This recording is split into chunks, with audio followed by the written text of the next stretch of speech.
Shalom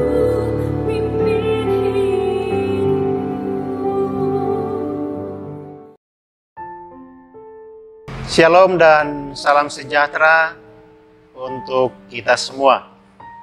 Puji Tuhan, kita boleh jumpa lagi dalam renungan singkat 100 hari berdoa.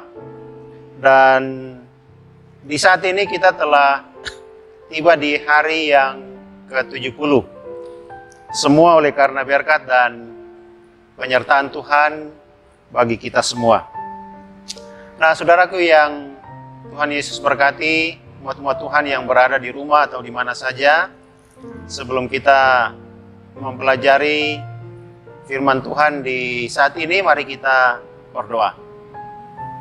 Dalam kasih yang indah, kami mengucap syukur kepadamu Tuhan, atas penyertaan dan pimpinan Tuhan. Kami boleh mendapatkan kesempatan yang indah di saat ini untuk mempelajari kebenaran firman-Mu. Tolong kami, hadirlah bersama kami, dan berkati kami dalam menyelidiki akan kebenaran firman-Mu di saat ini.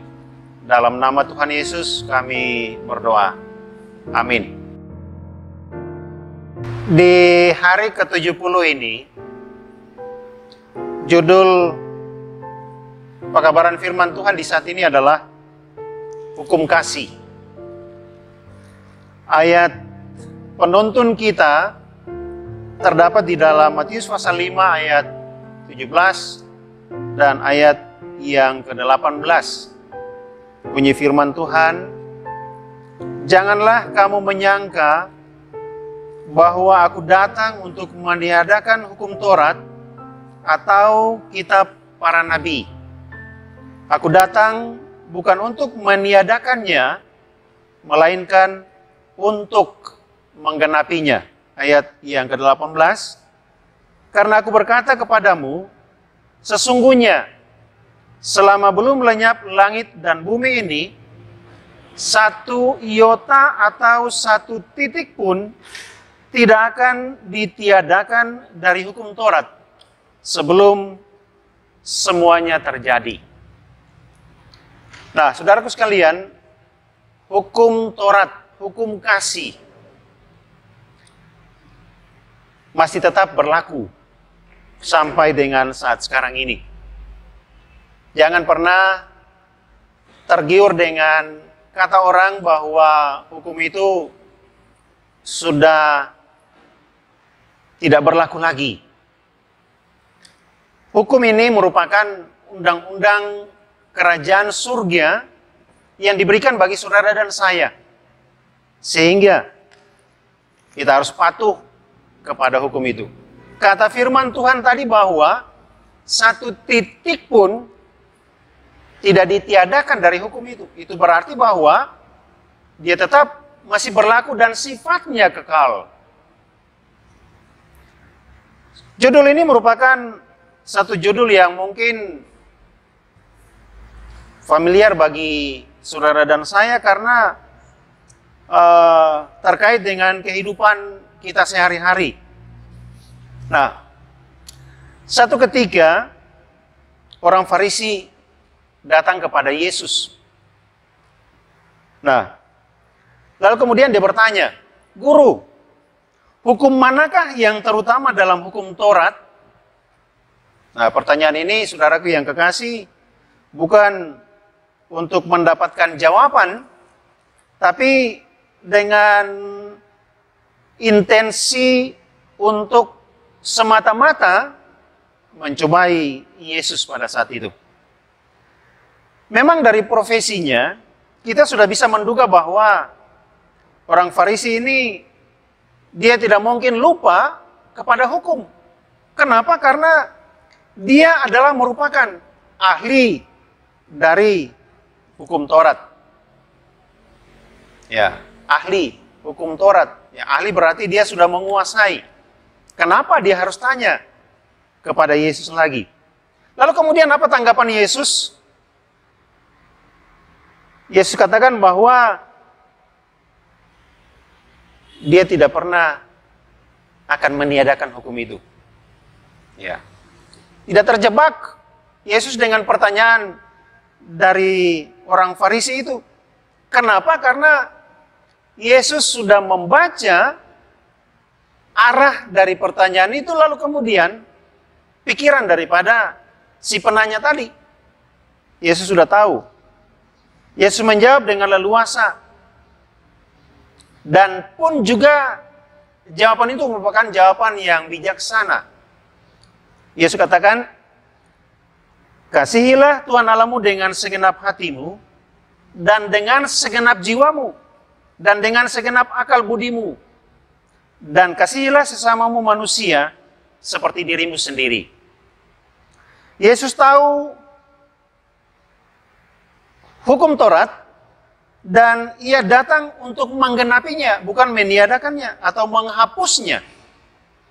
Ia menggenapinya dengan kasih, bukan lagi dengan korban bakaran. Nah, mengasihi Allah adalah merupakan jalan mulia untuk mencapai kesempurnaan hidup rohani dari kita yang ada di tengah-tengah dunia ini. Allah menuntut adanya perwujudan nyata dalam hidup kita sehari-hari. Aplikasinya seperti apa? Apa yang harus kita buat dalam hidup kita ini? Dan bagaimana caranya? Tidak lain adalah menjadi serupa dengan Yesus. Kita harus sadar bahwa dengan mengasihi Allah, maka kita pun dituntut untuk menjadi perpanjangan tangan Allah dalam menyampaikan kebenarannya. Kita harus bersedia untuk meninggalkan zona nyaman. Segala berhala-berhala yang selama ini mungkin membelenggu kehidupan kita, yang kadang membuat kita untuk cuek dengan orang lain yang mungkin membutuhkan kasih kita pada saat itu. Firman yang telah kita dengar, kasih yang telah kita rasakan, tidak hanya sekedar penyegar dahaga jiwa kita saja, tetapi juga harus memancar keluar dan nyata dalam sebuah tindakan untuk mengasihi sesama. Disinilah identitas kita sebagai anak-anak Allah dan sebagai murid Kristus yang menerima siapa saja yang datang kepadanya. Pertanyaannya, lalu siapakah sesama manusia itu? Tentunya Yesus memberikan pemahaman bahwa sesama manusia itu adalah orang-orang yang tidak mampu, mereka yang disebut orang asing, anak yatim piatu, orang miskin, bahkan mereka yang mungkin tersingkir dan lain-lain. Dan ada banyak mereka itu di lingkungan kita. Jangan sampai kita tidak melayani mereka, tetapi sebaliknya kita menindas mereka, merebut harta benda mereka, makanan mereka, jubah dan kain mereka, bahkan kebutuhan mereka. Karena jika mereka berseru-seru kepada Tuhan, dalam Keluaran pasal 22 ayat yang ke-27 bilang bahwa Tuhan akan mendengar mereka sebab Tuhan itu kasih. Nah, Yesus sangat memperhatikan mereka dan melayani segala kebutuhan mereka. Oleh karena itu maka kita patut bersyukur kepada Yesus melalui Roh Kudus yang telah Ia utus ke dalam hati kita, sehingga masih ada belas kasihan yang ditunjukkan oleh orang-orang percaya yang ada di atas bumi ini. Tugas saudara dan saya dipanggil untuk melayani. Dan ketika kita melayani sesama manusia. Yang namanya sesama manusia adalah tidak dibatasi dengan ras, suku, agama, dan lain-lain. Itu adalah merupakan kewajiban sebagai pengikut Kristus. Kutipan di dalam khotbah di atas bukit halaman 49. Keindahan tabiat ilahi dari Kristus mengenai siapa yang paling mulia dan lemah lembut di antara manusia hanya suatu pantulan yang lemah. Yesus citra yang jelas dari Bapa.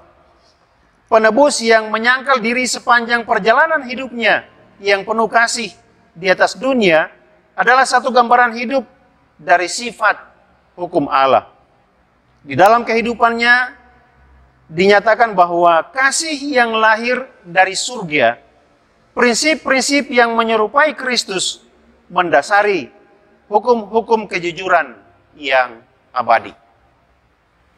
Jelas, saudaraku sekalian. Justru itu maka dalam kehidupan kita, Yesus sudah menunjukkan contoh dan teladan. Pelayanan yang Yesus buat kepada semua orang. Ya, dengan segala kebutuhan kehidupan mereka, Yesus melayani mereka. Maka sesungguhnya, Yesus menginginkan dan menghendaki agar supaya itu pun dapat dilakukan oleh kita sebagai pengikut Kristus, orang percaya, sebagai anak-anak Tuhan di tengah-tengah dunia ini. Ajakan bagi kita adalah, marilah kita saling mengasihi dan mulailah dari hal-hal kecil setiap hari dalam hidup kita. Persembahkanlah hari-harimu bagi pelayanan kerajaan Allah di dunia ini, dan biarlah terangmu bercahaya di depan orang banyak, supaya mereka dapat melihat perbuatanmu yang baik dan memuliakan Bapa di surga. Tuhan kiranya memberkati kita agar supaya kita dapat menerapkan hukum itu di dalam hidup dan kehidupan kita di tengah-tengah dunia ini. Amin. Kita berdoa, saudaraku yang kekasih. Terima kasih ya Tuhan Bapa di surga, Kau sudah boleh bersama kami, menyertai kami sepanjang mendengarkan pekabaran firman-Mu di saat ini. Artikan itu lebih jauh bagi kehidupan kami Tuhan, agar dengan segala kekurangan, keterbatasan kami dapat menerapkan hukum kasih itu di dalam hidup dan kehidupan kami. Berbagi dengan sesama, melayani sesama, itu yang Tuhan kehendaki dalam hidup dan kehidupan ini. Tolong kami Tuhan, agar kami mampu untuk melayani sesama manusia yang berada di sekitar ataupun di mana saja berada dalam segala kebutuhan mereka, sehingga nama Tuhan dipuji dan dipermuliakan. Tolong kami Tuhan untuk waktu selanjutnya, biarlah dalam situasi kondisi yang kami hadapi pada saat ini, kami tetap diberikan kesempatan untuk mempelajari kebenaran firman-Mu. Ampuni dosa dan salah kami ya Tuhan, inilah doa kami. Dalam nama Tuhan Yesus kami sudah berdoa. Amin.